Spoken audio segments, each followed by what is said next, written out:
So Michael Kaplan, you are the costume designer on TNT's The Alienist.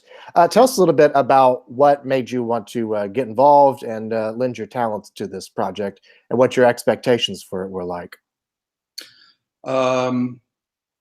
My interest in The Alienist goes back to when the book was first published. When it first came out, I read it, and I just loved so many elements of it, including the time period and the different stratas of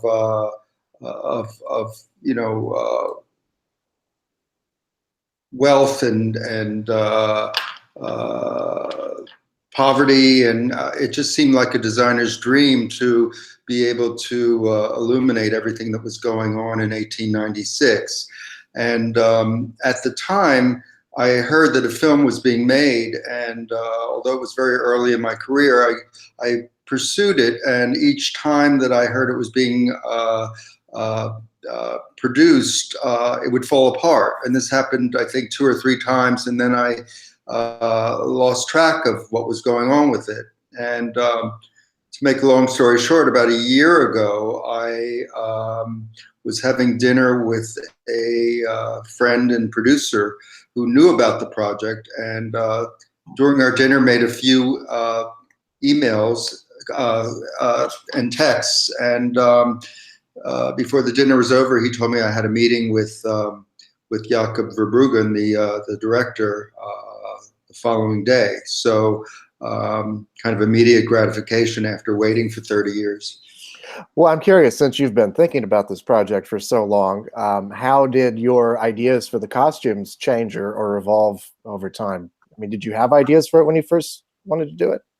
Well, I didn't have specific ideas, but I always love the contrast between the various levels of the society, the Victorian society, and the seamy underbelly, and the tenements, the Italian tenements, the Irish tenements, the Jewish tenements, just the melting pot that was New York at the time, and also just I knew that there was reality being interwoven throughout the movie with the likes of Teddy Roosevelt and J.P. Morgan, and it just seemed like such a visual feast, and I think it did turn out to be that. Mara, the production designer, gave us all such an amazing background for the actors to perform, and for my costumes, and we tried to base it in reality as opposed to doing something very stylized, which seems to be the trend right now with a lot of period movies around the turn of the century.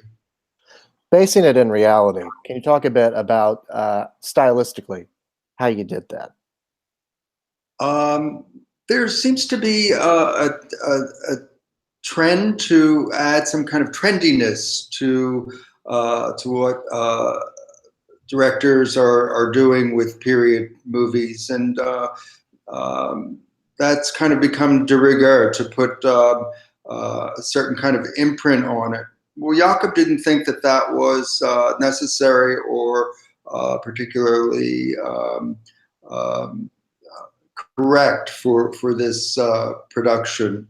And so although it is stylized to a degree, it isn't stylized with any kind of trendiness or updating it or bringing it into the present time in any way, with the use of extreme haircuts or things like that. We wanted to take the viewers back in time and create a world, which did have elements of darkness, and it is stylized along those, in that way. But And the material is very, very dark, and so to have it be bright and cheery wouldn't make any sense. So we found an appropriateness that seemed to work throughout. In terms of research, what did you look at for references?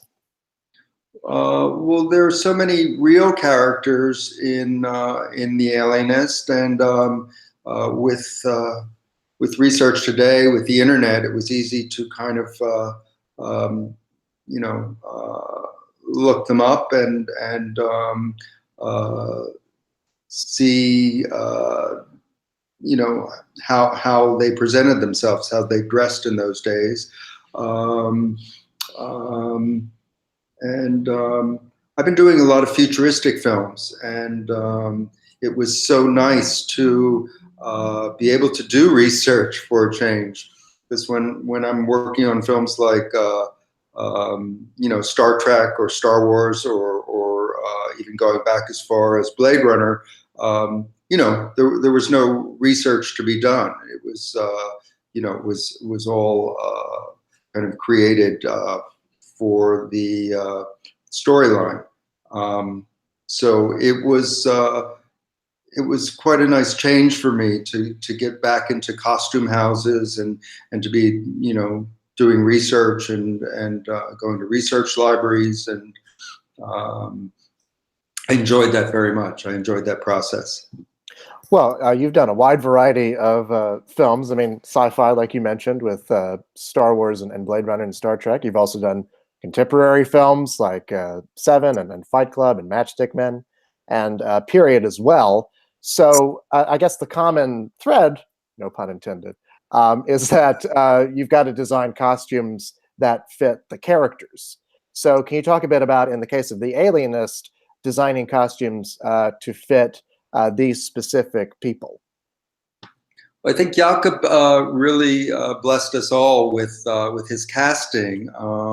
It wasn't really befuddling or difficult to you know, to dress these characters as I saw fit. It wasn't like sometimes it's difficult when you have something in your mind's eye, and the casting is you know, 360 degrees away from what you're thinking.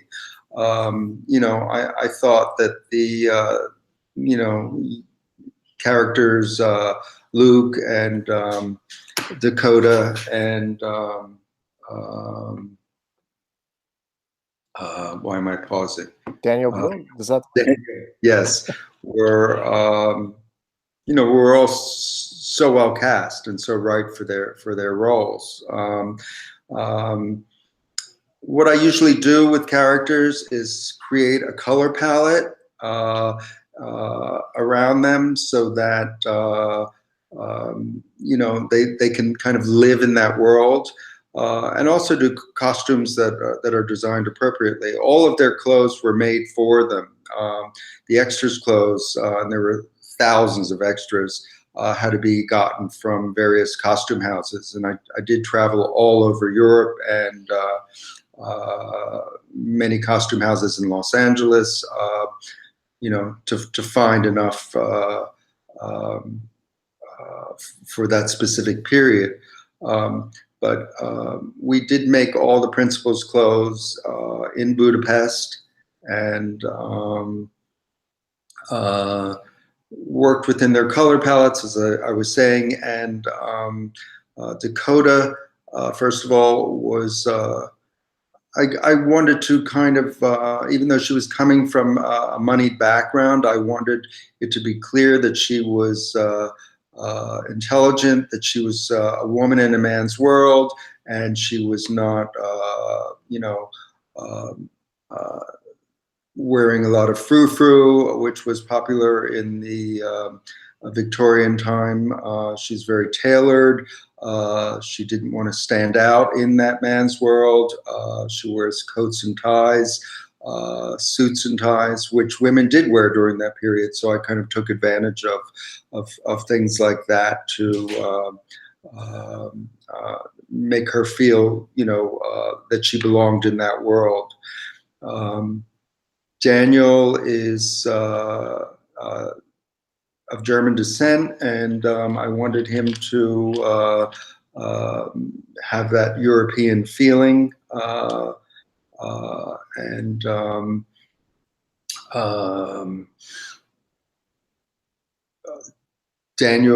Luke, on the other hand, was a bon vivant, ladies' man, also coming from money, and so I think his clothing exemplified that. And there's a little bit more foppishness about the way I dressed him. Mm-hmm. This is a big project, and I mean, in addition to your movie work, you've done work on pilots, but I believe this is like your first foray into 10 hours of episodic television. So I wonder, I mean, can you talk a bit about the practicality of working on that kind of scale and on, a TV schedule and a TV budget? I think you guys had a little bit more to work with than is usually given to television shows, but I mean, it's still, still limited in some ways. This was an enormous project, and I think the fact that I'd waited so long to do The Alienist made me just so eager to say yes. Knowing what I know now, maybe I should have thought about it a bit longer, because it was enormous. And since I've only been doing features, I mean, I've done a little bit of television in the past, but very, very little, and nothing episodic like this. A few pilots, but I kind of went about it not thinking that it was going to be any different than doing features. And so I brought so much detail to the project as I would on any feature that I was working on. And,